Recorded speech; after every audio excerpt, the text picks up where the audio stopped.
Yo. Hello and welcome to What Else Is On, the show where we get the Addams Family song stuck in our head just before the show, but we pull through anyways. This is the show on the Elsener's soon-to-be Galactic Netcast Network, where we talk about the TV and movies we watched over the past 7 days. I'm Gregor Sprague, and joining me is Corey Scott. Corey, how you doing? Way to drop a bomb there. Also, pre-show talk about going over to the Galactic Netcast with this show. Watch the rest of the podcast. Watch. Sorry, again, more pre-show talk. But yeah, finish watching the rest of the Sci-Fi Geeks Club, which I was on. I always do, whether you're on there or not. I even listen when I'm on, just so I can ridicule myself in the car. Beat my head against the dash and go, stupid, stupid, stupid. Anyway, hi everybody. Welcome to What Else Is On. Whatever network it is. Yeah, this show where we bash our heads on our pop filters. Yeah. Or, well, he does, because I don't have a pop filter yet. But yeah, so... I'm in California, so it's called a soda filter, sir. Oh, sorry, a soda filter.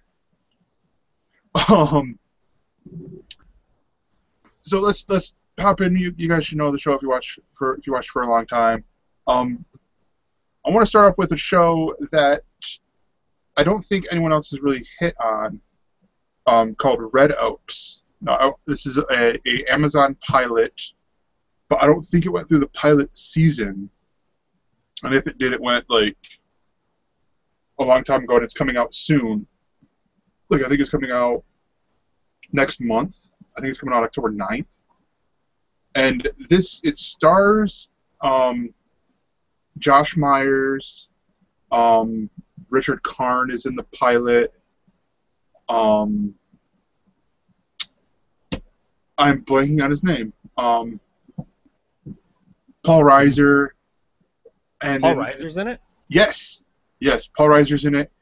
And the main character is he's the main guy from the movie Submarine that I talked about a while back ago. The Richard Ayoade directed movie, which is great. You should check it out. Red Oaks is another one of them really good TV shows that makes me think, okay, Amazon has consistently picked winners so far from everything that they've released on their original series with Prime thing. Well, now, Amazon doesn't pick the winners, though. They have the viewers pick the winners, right? I think the viewers give more or less like an idea. Like, oh, we like this show, or we don't like this show, because if that was the case, we probably would have gotten, if it was just Amazon, we probably would have gotten Zombieland as a series instead of just the one episode that no one liked and all that.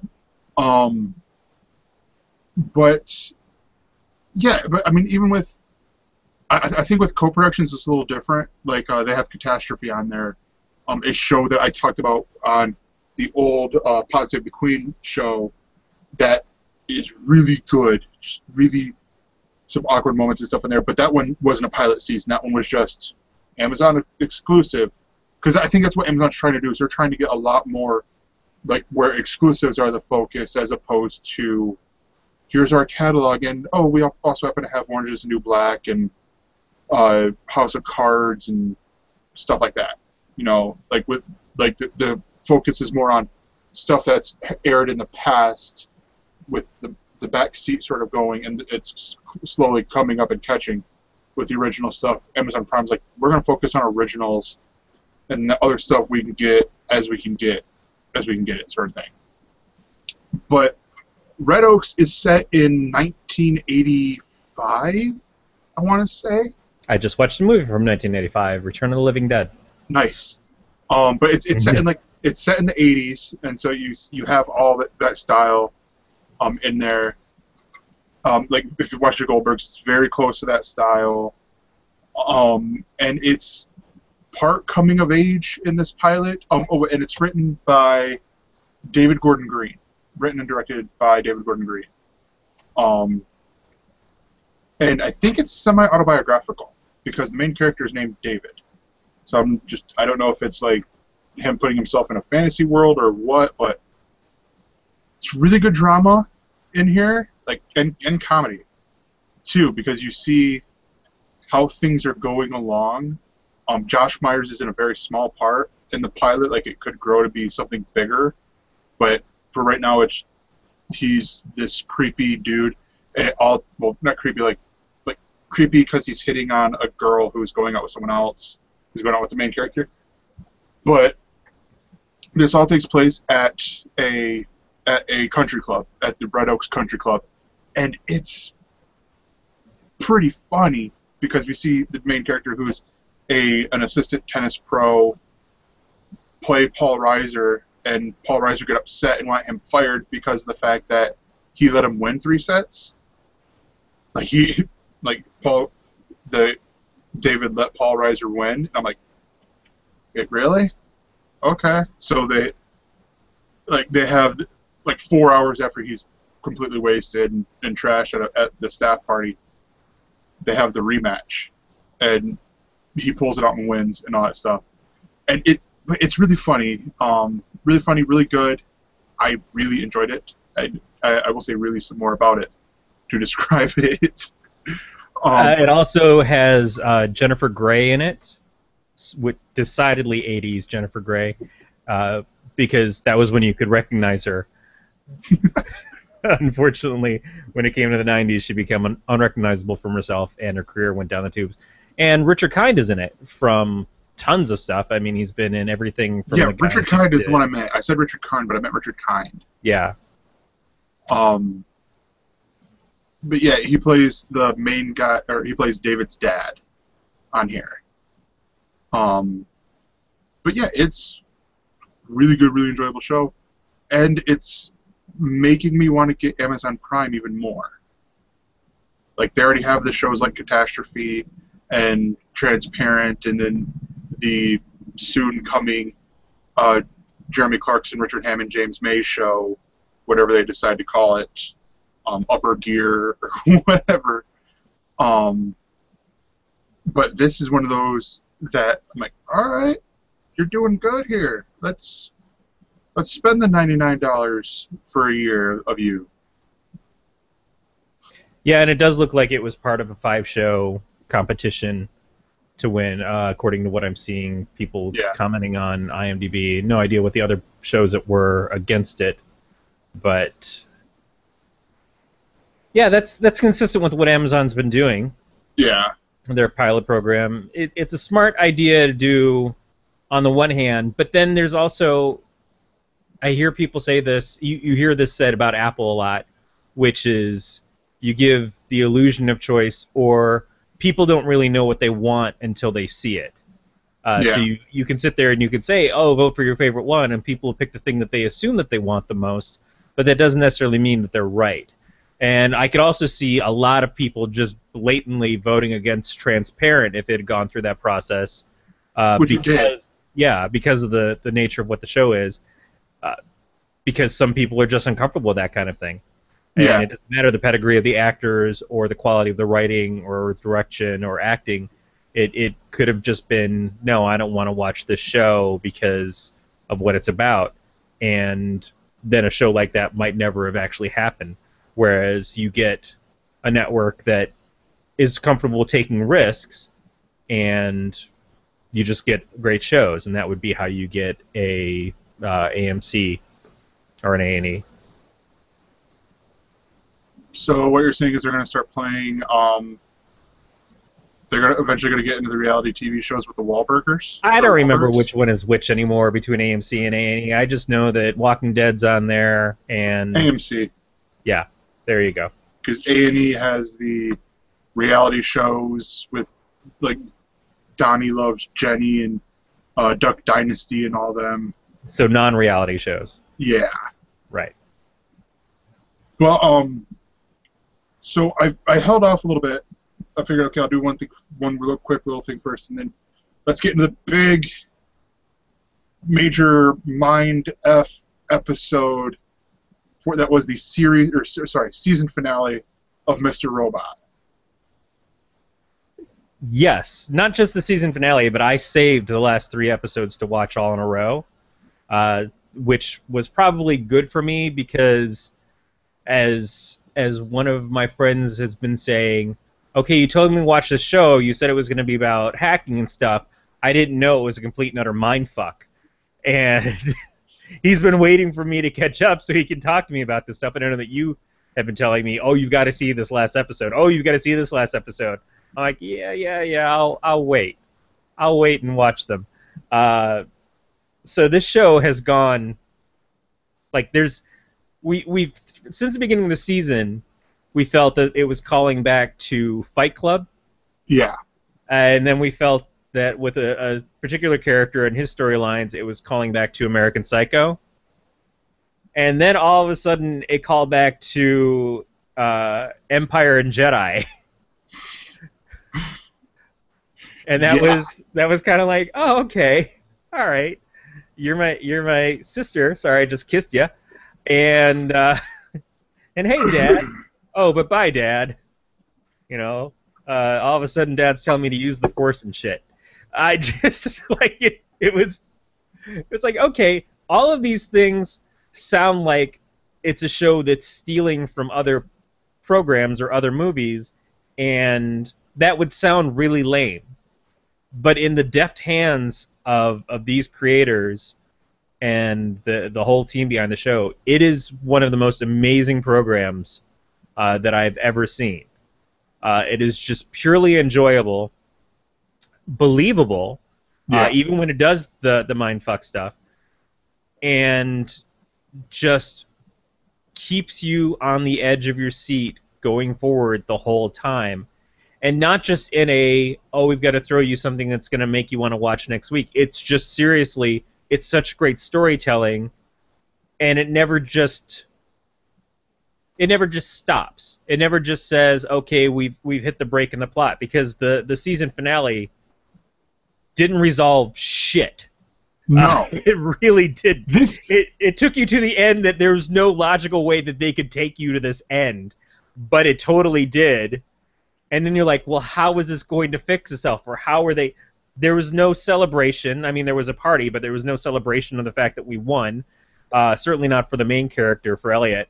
There was no answers. There was way more questions. It was what Lost kept trying to do season after season, but could not pull off, certainly after once they opened the hatch. This was just like, nope, shit's still fucked up. So you're bringing up an interesting question for me, because I'm agreeing with everything you're saying 100%. But while you're describing this, I'm like, oh gosh, this makes the show an interesting case. And how do you get word of mouth out? Because how do you describe the show other than it's a mindfuck? I mean... And that's the problem, is that as soon as you say that it is that people start expecting things from it. I watched the third episode of Podcast of Terror, blatant plug, is out, and there's some audio problems on it. But one of the things that we talked about is that people kept describing this movie and comparing it to the movie Scream. And that gave people this sort of expectation as to how it was going to end. The comparison between the two, which was deserved. But this, I think you say these things like, oh, it's like this other stuff and everything, and it could sound like you're devaluing the show. You're saying, oh, well, I'm going to tell you this part, or I'm going to tell you this part, or I'm going to tell you this part. Those three things that I just used to describe the stuff that's happened in it, comparisons to other movies, are fair. They're completely fair. But it's unfair to the show because none of those things are really what the show is about so much as things that just the show has in it. Yeah. And I couldn't tell you how to sell this show. And that's the beautiful thing about it, is that it's a journey. It's a journey you have to take. I felt like that about Sense8. Mm-hmm. Sense8, yeah, there was an overarching plot of what these characters are and how they're connected to each other, but I didn't feel like that really was what the show itself was about. The show was about the people. It was about the characters and the journeys that they're taking, and I feel the same way about this. What is happening to Elliot in this, and what's happening to the characters around Elliot to a degree as well, that's what the show is. And you can try to sum up the plot, you're never going to be able to do it justice. And that, I think, is what people are kind of expecting more from TV, is that it's the same thing. It's I think I want this, but what I probably really want is this. I just don't know that yet. Well, it's the opposite of a lot of TV shows that are out now. Like, and I'm going to stick with USA Network. Like, you look at a show like Suits. What's the premise of Suits? It's a guy who has a photographic memory and fakes being a lawyer, even though it's really, really, really illegal. That could be a one and done super strong series, maybe a 2-season series, but yet they're on season 5, which I'm not saying there are bad seasons in there. There are lower seasons, sure. But you watch Suits because you love the characters. Yeah. And it's not even about the journey of the characters on Suits, because you're right. The conceit of Suits, the concept of it, is pretty basic. It's an elevator pitch. Mm-hmm. And it sticks to its elevator pitch. Psych stuck to its elevator pitch. Monk stuck to its elevator pitch. They're all excellent shows, but they're excellent shows because the characters are characters that you love and you want to keep watching them. Even if they don't grow up, even if they don't change, you want to keep watching them. This is about the characters, but it's about where the characters are going. Yeah. This also, like, sticking with what I was saying before, like, because USA had big success with, shows like Psych and Monk and Burn Notice, White Collar, all these had very simple elevator pitches that other networks tried to do them, and it failed. Like, it's like, oh, hey, Under the Dome, we got this show. It's based on a Stephen King novel that everyone's stuck under a dome.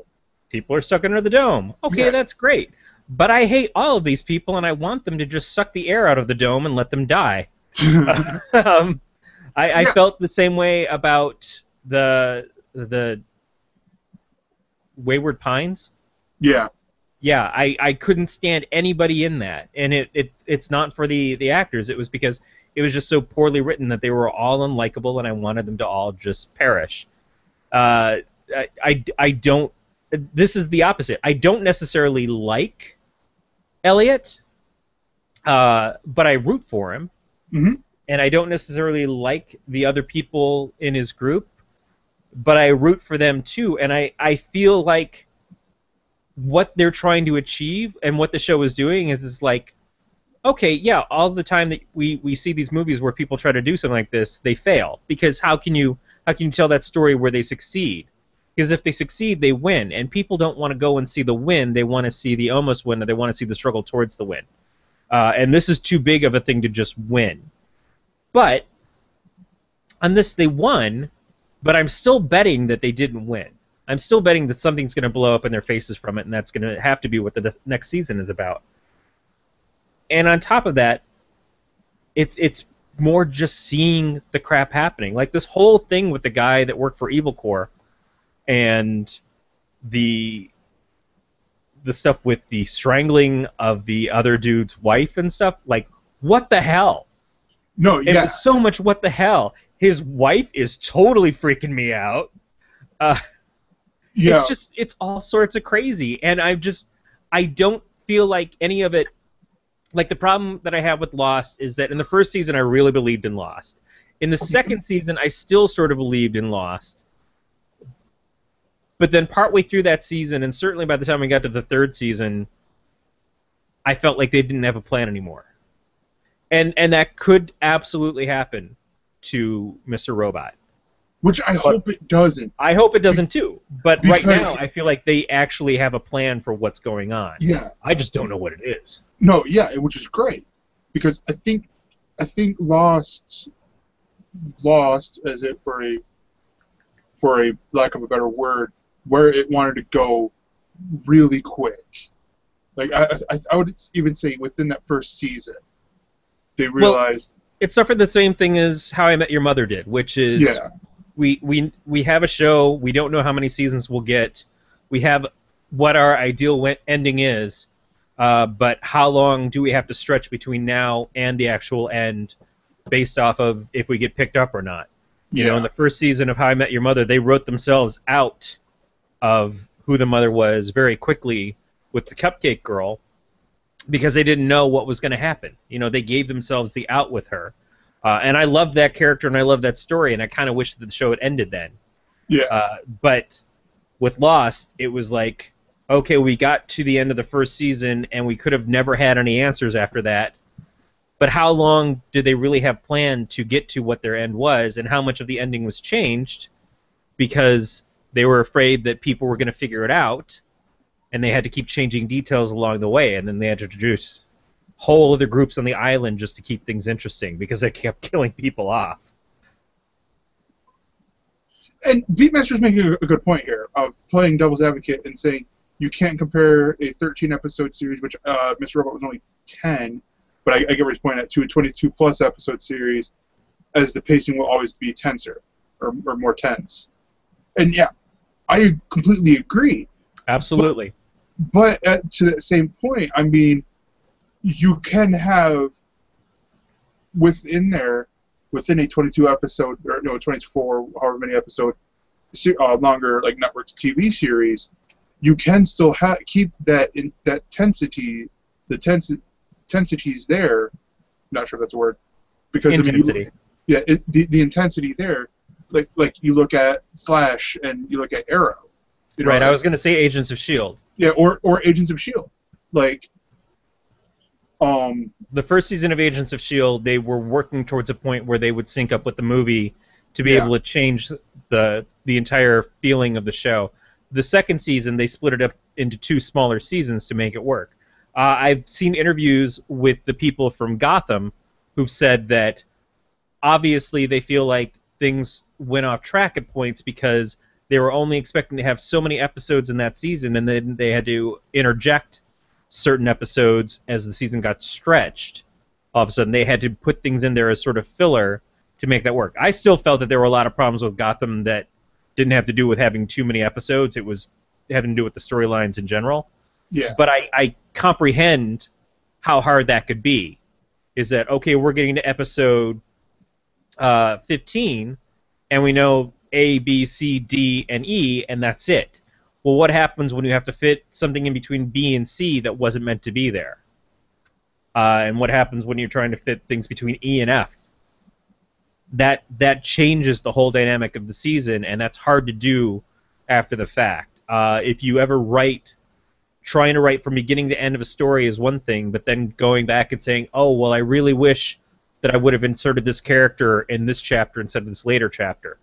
Yeah. Because there's more I could have done that. Then you're basically rewriting the whole book, which is okay when you're doing it at your own pace. When you're doing it on a timeline, and you have directors and actors and a network that's waiting for that, that's a different feeling. But absolutely, a 22-episode season versus a 10, 13-episode season, you're right. It's going to be very different. But that's why these shows are becoming more of the go-to. That's why Netflix is doing them that way. That's why the BBC has done them that way for a long time, and it feels very different. As we're seeing how people do this on the BBC here in America, as those shows are getting more popular here, we're getting more of those events here. Now, sometimes we're just copying them, like what happened to Broadchurch. Yep. Which didn't turn out very well. But other things, like on the cable networks, when you're seeing things like The Killing, and you're seeing things like The Walking Dead that are doing split seasons or half seasons and getting on to the next part, it works better. So maybe the big networks should start thinking that way a little bit more. And maybe that will help them to get a show and keep it on the air and see if it can build an audience, and we won't lose things like Almost Human so quickly if they're only planning it for 10 episodes at a time. Maybe we could get our beginning, middle, and end of that season. Yeah. And if it's all we ever get, then at least we get a finish to it. But to have it canceled because, well, we don't think it's going to make a full 22 episodes or 18 episodes, whatever we pitched it as, maybe that's part of the problem. Is that if you don't have the confidence to go all the way with it, then go halfway and make it a sure thing. Yeah. And I think we're starting to get that with, I think the CW might be the first network to do that, because you look at, like they have their I'll say, what, 3, 4 big, what I'll refer to as tentpole shows with Flash, Arrow, Supernatural, I think gets a full season, and then like Jane the Virgin will probably get another full season. It's like where they'll get the whole 22 episodes, but they are now established either as breakout hits with Flash and Jane the Virgin, or they were established in breakout hits, 2 years ago or however many years ago with Supernatural. That you look at their schedule now, another smash hit, iZombie, is coming on, but I think it's still going to be a half, it's only going to be like 13 episodes. Legends of Tomorrow, they're breaking out, instead of doing a full 22, 13 as a mid-season replacement. I think they're starting to realize if we do these shorter shows, sort of like what basically we're getting 2 shorter clumped together seasons with Flash, Arrow, and all those, like, sort of deal. Well, didn't Arrow, even in the last season, didn't it start out being about Brick was sort of the main focus of the first half of the season, and then the second half of the season had to do with Ra's al Ghul, whereas, I mean, yes, the whole thing still did have a beginning point with the fact that Sarah was killed, but it seemed like there were 2 parts, even with who's the villain for this arc and then who's the villain for this arc. No, yeah, exactly. I think that's exactly that's what they do, is they have these smaller arcs, and I think on one of the Psych DVD commentaries that I have, so it's either for season 1 or season 3, they were referring to each partial season. So, like, because USA's Notorious we're going to air 8 episodes, take a break, and then air another 8. They refer to the first 8 as one season, second 8 as another. And Beatmaster, we have not mentioned that Constantine will have a guest spot on Arrow, and I'm using Constantine because I'm pretty sure they might say Constantine if they say Ra's al Ghul, but it'll be Matt Ryan, who played Constantine on NBC, coming over here to basically resurrect what Black Canary as White Canary. Freaking bug. Sorry, if you notice a bug flying around, it's because there's a little green bug thingy wanting to. You're thinking that's the moon. This light up here. That's science. Nice. So Mr. Robot, though, just like the other thing is that even between the second to the last and the very last episode, there was enough of a time shift, which is only a matter of a couple of days, but it utilized so well the state that Elliot was in, where he was losing more and more of a connection to reality, that that couple of days jump made it feel like so much more time had passed in between. His friend going to work for Evil Corps, essentially, going from the part where she had been trying to take them down to now being inserted in the system. The hack finally going through. All these things made it feel heavier. It gave it extra weight. And the fact that we never found the guy who was missing between the 2 episodes. Oh, was it Tyrell? Yeah. Yeah. There's only one question I have, and that's, when was the finale shot? Like, because I have a feeling my answer more is the one part I'm thinking of was shot a little later, and they brought it in post. How they talk about the Ashley Madison hack? Yep. I kind of felt like, knowing what the show is, because the show has been very relevant all throughout. Yeah. It said things almost in time with the way things were happening in real life. I kind of thought maybe it was like South Park, where they're not filming so directly at that time, but maybe they give themselves enough room to add in little scenes or bits here and there that call out stuff that's actually currently happening, so you feel like it's in the now. Oh, gosh. Yeah. But it really depends on how they do it. But you're absolutely right. As soon as I saw that scene, I'm like, holy crap. That is like right now, or at least 3 weeks ago. That's gigantic. Because usually you see with shows where they film, like they're probably wrapping up or halfway through the front half orders right now for the shows. So it's like to see, which will mean we'll be seeing these episodes 2-3 months from now. So if they mention, Ashley and Madison or some dating website gets hacked on, SVU or whatever, insert CBS procedural here. We could tell, oh, it's dated. This is sort of when they filmed it, when they got the idea and all that stuff. But with this, it does seem like, and you're saying South Park, like, oh gosh, yeah, what if that is the case? And we have, like, they're filming like the bigger points, like in advance, like they do a regular TV show, but then they do these little, let's make the people freak out a little bit by giving, up-to-date stuff. Well, I mean, just the fact that they brought that character back was a surprise to me. I didn't expect that we'd ever see him again. I didn't think about the implications of the fact that Elliot took his dog and that Elliot could be caught because of this very mundane thing of, like, I'm taking care of his dog. Elliot seems like a guy who would think about a dog being microchipped. Yeah. But I think he just he has a little bit of a god complex, and that he didn't think this guy was going to be able to hack him back in such a way.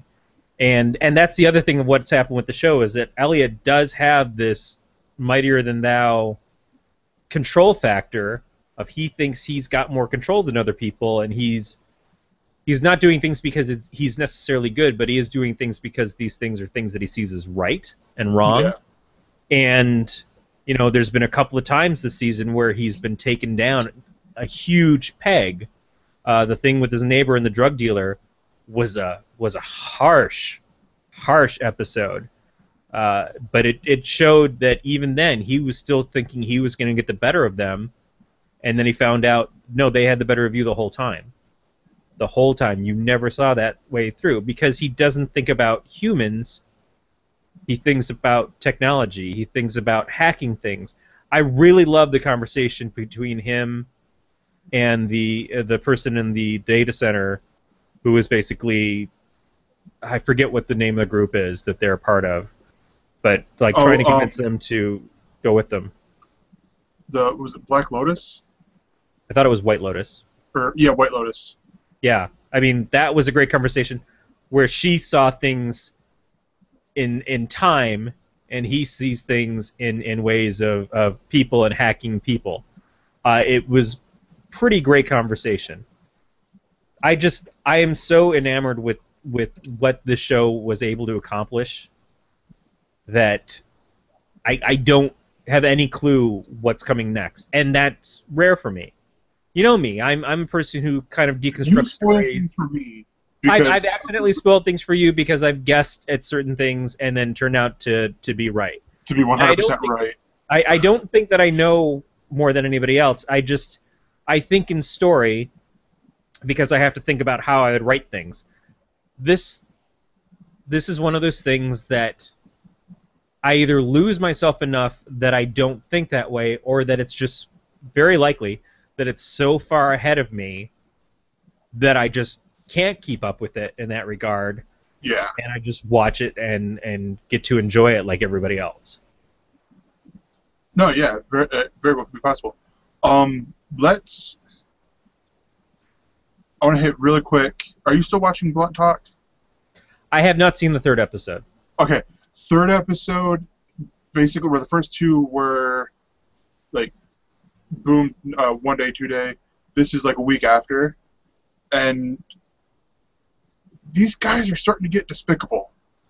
Like, doing these shit, like they're going to, Walter Blunt has to go to AA meetings, and his driver's license is suspended, all because the cop that he electrocuted in the testicles, I forget what he did. Or, he tased him. Yeah. He tased in testicles. They didn't rupture, so that dropped his felony. Oh, no, he punched him in the testicles, I think. Yeah, well, whatever. Yeah. Whatever he did to the cop's testicles, because they didn't rupture and make him infertile, brought that down from a felony to a misdemeanor, which means he loses his license. And this is the beginning, so I'm only spoiling the beginning for you. Like, he loses his driver's license, he has to go to AA, and there was like a third thing or whatever. It was just like and they're celebrating like, oh, hallelujah and all that stuff, and they go to this church where they have the AA meetings, and you see AA, what is it, like Narcotics Anonymous, Sex Addiction Anonymous or whatever, Gambling Anonymous, like all these different things, and they're Walter and his man are talking about them like, oh, which table shall we sit at today in this buffet? And all that. It's hilarious. I love it, even though it's like, okay, it's Captain Picard being despicable sort of deal. But it's enjoyable. I find it really, really enjoyable. And I'm laughing hysterically. The only thing that I've laughed more hysterically at is something I'll talk about after we get done with Starts and Stops. But yeah, watch it. That's basically what I'm getting at, is just watch it. If you're not. 3 episodes up on Stars.com or Xfinity, whoever your cable provider's through. So, shall we hit the Starts and Stops like I mentioned? Yeah. And then we'll hit some of your shows. All right, so Starts and Stops, I don't have in there for this month the Netflix premieres or like what's leaving or going from Netflix or to Netflix, because we talked about that last week, and I was lazy this week because day off and I wanted to sleep a little bit. Doesn't it not change until the end of the month or something? Well, no, but for September, I didn't put October will be in there, but September is not. Okay. Is basically what I'm getting at. So, anyways, on Tuesday, September 8th, which is tomorrow, at 3:01 a.m., you have the 3rd season premiere of The Awesomes. 8 p.m. on TLC, you have the 2-hour 7th season premiere of Cake Boss, and Fox has the 4th season finale of Are You Smarter Than a 5th Grader? And at 10:01 on NBC, you have the 3rd season finale of Hollywood Game Night. 10:30 has the 2nd season finale of Playing House, another really great show. And then at 11:35 on CBS, I will be laying right behind me, watching that TV, watching the series premiere of The Late Show with Stephen Colbert. I've set it up in the DVR. Yeah, with his first guest of George Clooney?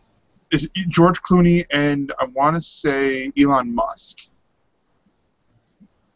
are his first guests. And I'm sitting there going, yep, all right, cool. I'm loving this.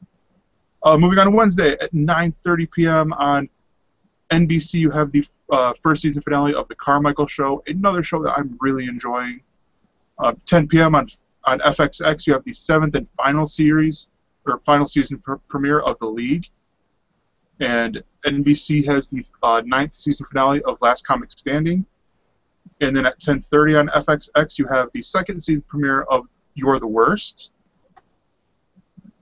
On Thursday, September 10th, 3:01 a.m. on Netflix, it's the 4th season premiere of Longmire, one of the other few shows that they've saved.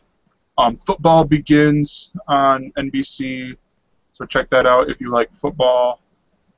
10 p.m. on Epix, you have a special presentation, Craig Ferguson, Just Being Honest. And then at 10:30 on IFC is the 4th season summer finale of Comedy Bang Bang with Weird Al Yankovic Wears a Different Hawaiian Shirt. Moving on to Friday at 8 p.m. on ABC, Fox, NBC, and CBS, it's a special, Think It Up. It's a 1-hour special presentation. 10 p.m. on Sci-Fi, you have the 2nd season premiere of Z Nation. And at 11 p.m. on Sci-Fi is the 4th season premiere of Continuum, the 4th and final season premiere of that show. On Saturday, September 12th, at 9 p.m. on CMT, you have the special presentation, Johnny Cash, American Rebel. And 10 p.m. on 10 p.m. on HBO, you have the 1-hour special presentation of Pharrell Takes the Field. Pharrell or Farrell? I think it's Pharrell. Pretty sure I've heard it as Pharrell. Yeah. On Sunday at 11 a.m. on Sundance, you have the 1st season finale of Close Up with the Hollywood Reporter. At 10 p.m. on HBO, you have the 4th season premiere of Project Greenlight, and at 10:30 is the 2nd season premiere of Doll and M, who Dolly, I can't think of her last name, but of Doll and M is on Blunt Talk. And on Monday at 8 p.m. on ABC is the... Wait a second. We were talking about Pharrell on Saturday? Yes. No, it's Will Ferrell. Ferrell? That's what I thought. Like Ferrell Takes the Field it's Will Ferrell when he was doing the stuff with the baseball team and he got to go out there. That's what I thought, but then I'm like, wait, is it Ferrell? Is it just how my mind works when I'm doing speaking stuff? So yeah. Watch that. On Monday, September 14th, at 8 p.m. on ABC, you have the 21st season premiere of Dancing with the Stars.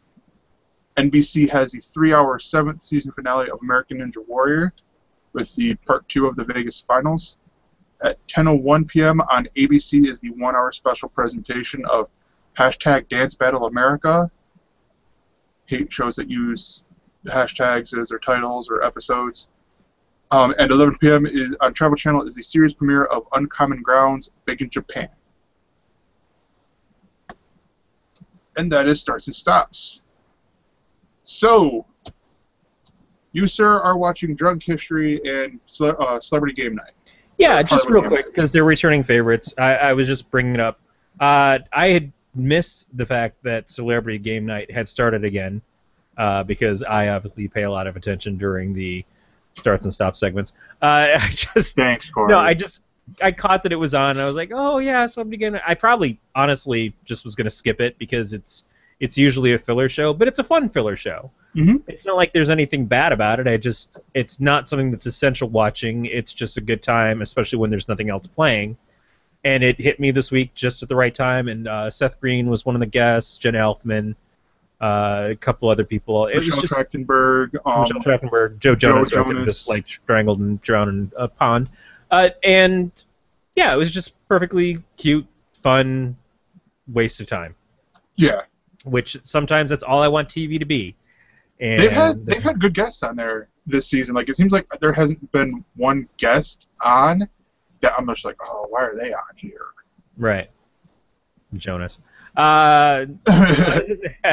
Drunk History. Drunk History just came back. And Drunk History is one of those shows that I knew about it because I had watched the stuff online before they had the show. Yeah. And I caught it a little bit in the first season. And then I got my wife into it last season, and she got like really into it, and she started recording and playing all the episodes. And I walk in the bedroom, and she'd be halfway through like 3 of 4 of them or something. And so I put this on last night, and she cracks up all the way through it. And that to me is a great time as long as the wife's happy watching it. And I think it's funny too. Jenny Slate was on there. You really can't go too wrong with Jenny Slate, especially drunk, telling a story about NASA. She was hilarious. Yeah, I mean, that reminded me that the English version of Comedy Central, they also have Drunk History, except they have it with English comedians. And I want to find... And they drink warm beer. Well, yeah. But they have, like, because I saw on a commercial over when I was watching Channel 4 from over there, and I'm like, I want to watch this. Where do I watch this? Because the clips, they had a lot of English comedians that I watch from other shows, and to where that's probably why I like that version, or I would like that version more than the American version, because a lot of the comedians that they started out with, I hadn't really known, or it was just like, oh, here's the stunt casting of Jack Black, or, you know, comedian that I have heard of. Yeah, I mean, I wouldn't call them stunt casting so much as the fact that they've got to get someone to play those roles, and they pick pretty good people. I'm always amazed at how well they actually lip sync to the stuff that's being said, including little snicker laughs and things in the middle of that. It's just so well done to get through a scene where they're saying or miming what is ridiculous things to be saying anyways, and I don't know. I admire actors who can stick it out. I could not necessarily keep a straight face during some of that stuff. Yeah. I don't know how many takes it takes to get through it, but oh gosh, it's one I'm curious to see is how it works. Camp Cutthroat. So explain this to me a little bit, because I know we talked about it before, but no, I keep putting it on the list and I keep not getting to it. Okay, but so Camp Cutthroat is in the middle of a season of Cutthroat Kitchen? Yes. So Cutthroat Kitchen is playing its current regular season episodes on Sunday nights when it would normally air. And then on, I think, Wednesdays, they're doing this special sort of thing in the middle of the season called Camp Cutthroat, which is basically taking people who've been on Cutthroat Kitchen before, sending them out into the woods in what is like a summer camp situation, and doing only 3 chefs per episode instead of 4 until the finale to have them duke it out, and everything takes on more of a camp feel. So they're cooking out in the open. They are using barbecues and stuff instead of ovens. They often have to go into the lake. Sometimes they have to go in the lake to actually prepare and cook their food. Sometimes it's just to capture ingredients. Sometimes you'll send them around to do like little scavenger hunts that waste their time while they're doing things. There has been obstacle courses. One of the chefs had to do a rock climbing wall and prepare and cook her food on the rock climbing wall, which was amazing. I had watched Alton do a sort of interactive video thing on Facebook one day, and he was talking about the season right before it started and talking about the different things that he had them do without giving too much away. And then people were making suggestions for him to maybe think about doing the next time. He's like, oh, that's really good. You know, it's so fun to watch Alton because he's such a genius, but he is kind of malicious when it comes to this show. Like, when I first started watching the show, I didn't like it as much as the other things that I knew him from. Certainly not as much as Good Eats, because Good Eats is just the best show of all time. Oh, yeah. But as a host of, America's Iron Chef America. Iron Chef America. Wow, I really blanked on that. And then hosting on the Next Food Network Star and things like that. He's great because he knows everything, but it's not the same thing as seeing him cook. And when Cutthroat Kitchen came, I've already kind of worn out on the competition shows. We've already got Chopped, and I think Chopped is actually very good for what it is. But did we need another show? Did we need, judges being mean, that kind of stuff? This is like exactly what I don't like to see in cooking shows, which is people trying to tear other people apart. Usually. Yeah. So the first season I watched a few episodes and I'm like, but then I came back to it a little bit in the second season because it's the only Alton Brown I'm going to get. And I started seeing more of the genius of the things that he would do to have them bid against each other to get the sabotages. And they just got so good. Like when he's bringing out giant dollhouses for them to have to crawl through and be in different rooms to make and prepare the meals and stuff, and they're crawling from room to room in this thing. He's got them handcuffed to each other trying to prepare stuff on walking machines and stuff. It's just, it gets better and better and more intense, and it's just hilarious because he's got such glee when he gets them to do it, and they always do it. There was a celebrity one that they did where one of the chefs didn't bid at all, and he won. So all of the money that he won, he got to take back to his charity, which was just incredible. But this being outdoors in the camp, it's a different feel. At one point, he had people cooking. They had to cook on or in canteens. So they still used the grill, but this one chef, she had to flatten the canteen out to be able to put steak on top of it to be able to cook the steak because she didn't have a pan. She also tried to make mashed potatoes in the canteen, which worked to a degree, but then she couldn't get them back out at the end. They wouldn't fit through the lid. So it's kind of ingenious. It's a little schadenfreude, but it's a good time. And again, it's Alton Brown. Yeah. It's him using his genius for evil instead of for good. Yeah, exactly. So real quick, I want to hit on my movie, and then we'll talk about your movie. Because I got Netflix. Hey, look at that. Um, Yay! and one of the first things I watched was the Fluffy movie.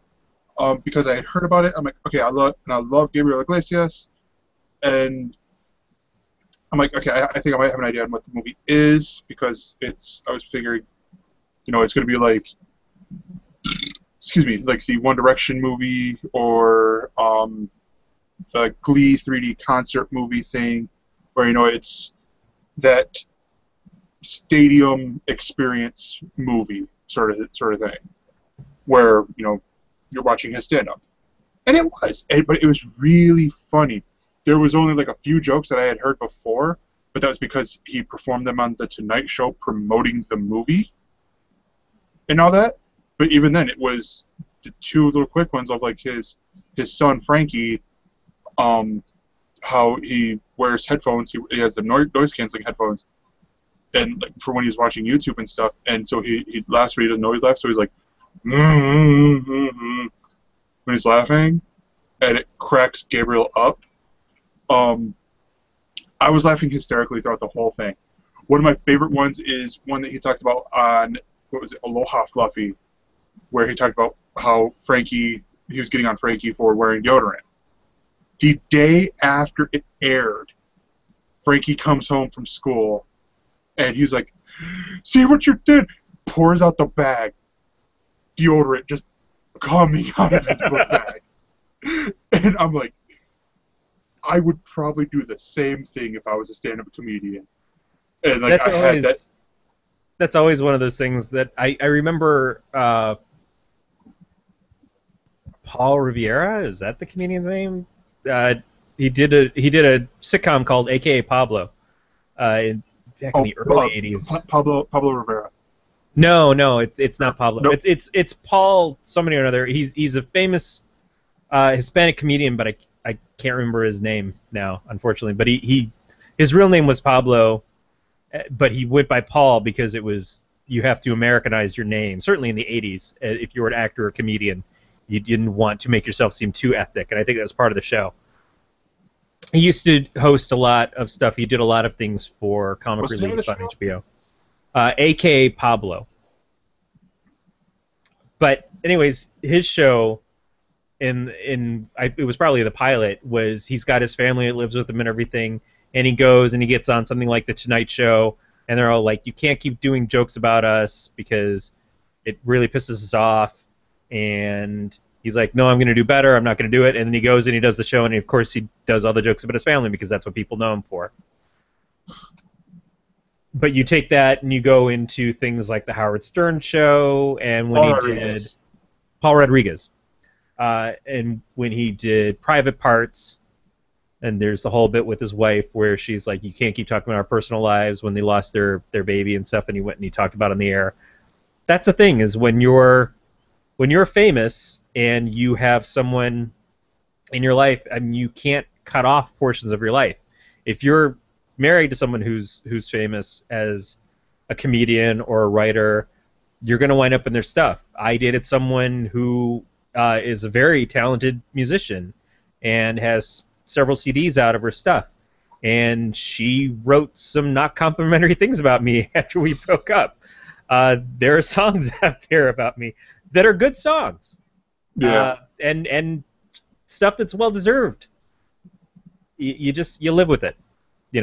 Maybe you treat people better. So yeah, that it might be a little bit more difficult when it's your kid. I kind of get a little more protective of children and things like this. Just like I always freak out about the families that are moving in the tiny houses and they've got two kids with them. I'm like, how are you going to do that? How are you affecting these children's lives, making them fit in this 200 square foot home with no privacy? Like, one, you as adults, you're going to need your private time. And them as kids growing up, they're going to need their private time too. I don't know. I get a little picky. No, yeah. Sorry, I'm going down the Wikipedia hole here because I don't know why it didn't dawn on me sooner, but Paul Rodriguez, the comedian, has a son named Paul Rodriguez Jr., who is a professional skateboarder that I'm a pretty big fan of. And I'm like, wait a minute. I thought I knew that, but then it's like just that confirmation. Like, oh yeah. But no, yeah, like again, the Fluffy movie. It's really funny. There's a longer little intro scene in there, like how a lot of the stand-up specials do the little funny intro thing. But it's really, really tastefully or cleverly done because it's the origin of Gabriel Iglesias in here with and when I'm watching this, I'm like, I'm going back in my head. I'm playing the joke that he said to explain what's going on in there. And I'm like, that's really good. That's really, really clever as to how he's doing that. But yeah, check it out. It's on Netflix. I think it's on other, like it might be on Amazon Prime. You can probably find it on iTunes and Google, and the Google Play stores where you can purchase it if you want. But yeah, check it out. So and I'm just going to take a second to pat myself on the back here. So I remembered a show from 1984 that lasted 6 episodes. I remember the name of the show. I remember the pilot episode. Paul Rodriguez played the character Paul Rivera on the show, which is what I was just calling him. That is my brain. That is why I can't hold a steady career in anything, because my brain remembers this shit. What does that say for me? God damn it. So you, sir, have some other stuff in your brain about the movie Machete Kills. Oh, God. Yeah, so this was that moment of, I want to fall asleep. I want to take a nap. It's Saturday afternoon. It's way too hot. I'm laying in bed with 2 fans on me and humidifiers going. I don't want to think, but what can I find on Netflix that I am in no way, shape, or form tied into watching? Yeah. And I remembered, boy, Machete was sure a shitty movie. I bet the sequel is even more of that. And yeah, it was. But for some reason, I kept waking up and looking at the screen. Because it does do that thing where it involves so many great cameos. Like you were talking earlier with Drunk History, is that there are those cameos that just show up, and this has a lot of star power. There's a lot of people in there that are like, oh, who's this person playing? Oh, what's going on here? Oh, Lady Gaga, for no reason. Just because it's Lady Gaga. Cool. And I kept lifting up my head and looking at the TV and going, oh, but God, this is a piece of shit. And putting my head back down and trying to go back to sleep. It is not good. And it does this weird thing where before the movie starts, it gives you the fake trailer, like what they were doing in the Grindhouse films. And I don't understand why Rodriguez keeps trying to emulate the Grindhouse movies, when I just read an interview with Quentin Tarantino the other day where he's saying that his films were really successful except for Grindhouse, and they really screwed up doing those movies because they assumed that they had a hold of the audience and the audience was coming with them, and the audience didn't. Yeah. And so Quentin stepped away from that.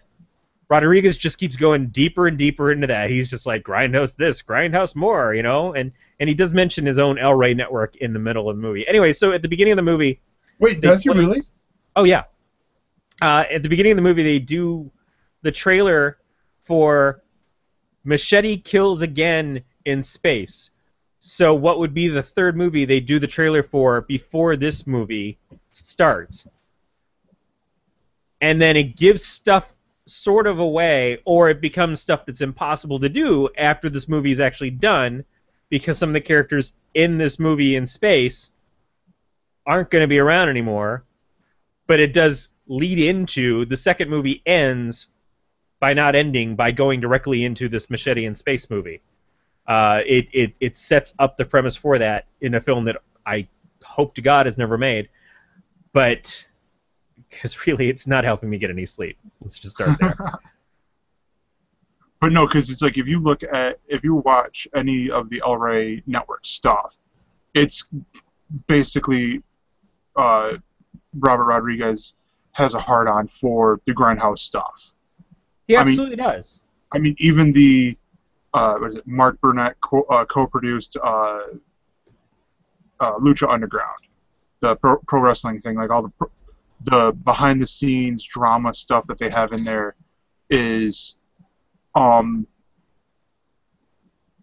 basically like a shot at Grindhouse. Yeah, but and Beatmaster's mentioning this. He's doing a From Dusk Till Dawn series, which is a throwback too. Yeah, but it's also a remake of his own movie. So this is the thing: is Tarantino has a style and has a way of doing films, but he does keep trying to do different things. Maybe not vastly different because they still have his feel, but it's not like he's doing The Hateful Eight as a continuation of Django Unchained. You know, It's not like any of those things are in some way related to Inglourious Bastards or Pulp Fiction or Reservoir Dogs or anything he's ever done. His stuff changes from film to film. Rodriguez, on the other hand, had a hit with From Dusk Till Dawn with Tarantino, and then decides I'm going to do a series based off of that, which I guess is okay if it's got something to add to it, but most of the time that I watched it, it was just retelling the same story. It didn't seem like enough time passed, and it certainly didn't feel like it was adding anything by making it stretched out into a TV series. His Grindhouse film, Planet Terror, like the Grindhouse movie in general, just didn't do great. But then he took one of the trailers that was advertised in it because he loves working with Danny Trejo, and he did the Machete movie. And I think he actually did Hobo with a Shotgun. Did that come from that too? I don't know. Also not successful. And then he did Machete Kills. It's just like he keeps doing the same thing. Not the only one who's doing this, because I noticed that Eli Roth, who is another Tarantino sort of protege, is remaking Cabin Fever, which is a movie he released in 2002 and did 2 sequels for. Now he's remaking the first one again 13 years later. The hell is wrong with you, man? So some people just they get their one hit and they just can't ever let it go and just keep milking it to the end. I guess I can't say anything. I have no hits, so sure, do what you got to do to keep paying the bills. I hope it works out. I just know this is a crappy movie, only elevated by the interest of, oh, here's this person. Here's Sofia Vergara playing someone who screams a lot in something close to English, which she does to great effect on Modern Family. Not so much here. Yeah. Yeah. It was just, yeah. It felt a lot like things that I've seen him already do, which I guess is the point. I guess if this is something that you really love, if you've really loved his other stuff, going back to El Mariachi was great. But I don't know.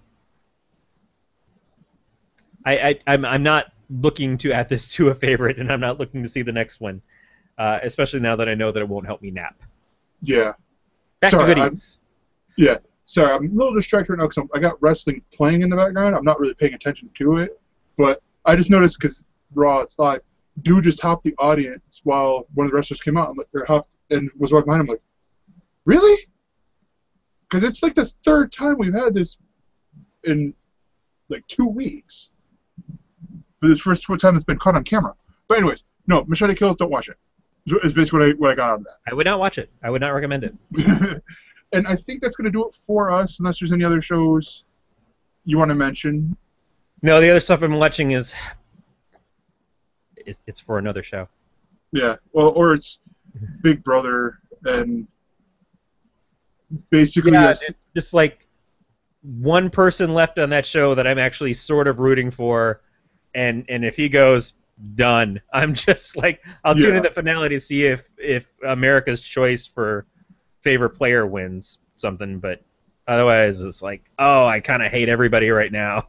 Well, because I mentioned this in the show title, but because it's sort of interesting that we are getting your prediction before when the Oz twins were running the house a little bit, that they shouldn't have gotten rid of Meg and James, because now the target's on their backs because they're a couple of sorts. Yeah. And Everybody is teamed up with somebody. You know, anybody who's a pure loner doesn't go very far. You know, or they go all the way to the end. It's kind of like, why should they be your target unless they're the most amazing player in the game? But they keep building up in their heads, oh, this person's a great player at this, but then they never win anything. You know, John has been up on the block more than anybody. I think more than anybody since Janelle in her seasons. But Janelle was a great player. John has just been a team player who kept going up there because people kept saying, well, we're going to put you up as a pawn. Oh, okay, you know, I guess I'll go up as a pawn. Just I hope you guys don't screw me. Yeah. And then they send him home, and then he comes back in, and it's like, I don't really see the need to be a pawn anymore. No, yeah, definitely. But I don't want to gossip, but I'm pretty sure that if Austin doesn't win the money, we're not going to be hearing about some Austin-Liz wedding down the road. And I'm not sure that if he wins the money that we're going to have that either. But I'm just saying, this is pure showmance on her side. I was just going to say, you think, well, yeah, sorry, the analogy I was going to use is, one, inappropriate, and two, backwards. So I won't make it. I ain't saying she's a gold digger, but she don't like no chin ponytails. So yeah. So I believe that just about wraps up here for us, other than to do the incredibly long outro. Follow us on Twitter. We're at ElseNerds. You can find us on our webpage at www.elsenerds.com. We have our Facebook group, facebook.elsenerds.com. You can watch here on YouTube either by subscribing, I think it's youtube.com/elsenerdshow, or even simpler, watch.elsenerds.com. And we record What Else Is On every Monday night at 9:30 p.m. Eastern, 6:30 p.m. Western. Figured out everywhere else. And, hey, I mentioned at the top of the show, soon to be Galactic Netcast. It's because Galactic Netcast crew is awesome, and they have a contest right now that I may or may not try to enter if I'm eligible for the Beyond the Sci-Fi Geeks Club with Andy Weir. Andy frickin' Weir, author of The Martian, the hit book that is soon to be a major motion picture. It looks like a really good movie. Yes. Like, and I'm not saying that because I have any ties to Andy Weir, because I don't. I've not talked to him. I've not been on the show when he's been on. I'm excited for the gang at Galactic Netcast that he is coming back on, and that says a lot about Andy as a person, that he's willing to do that. But or maybe says a lot about them because they're cool people too. But the movie looks really good. Yeah. Like, it looks well done and exciting, and one that I kind of want to go see without any kind of prompting. And I realized as I was doing this, I'm like, crap, I don't have the tiny CC ender for it. It's like something Andy Weir. But I can't remember what it was exactly. But you go to, easiest place probably just go to gncasts.com. That's GNCASTS.com.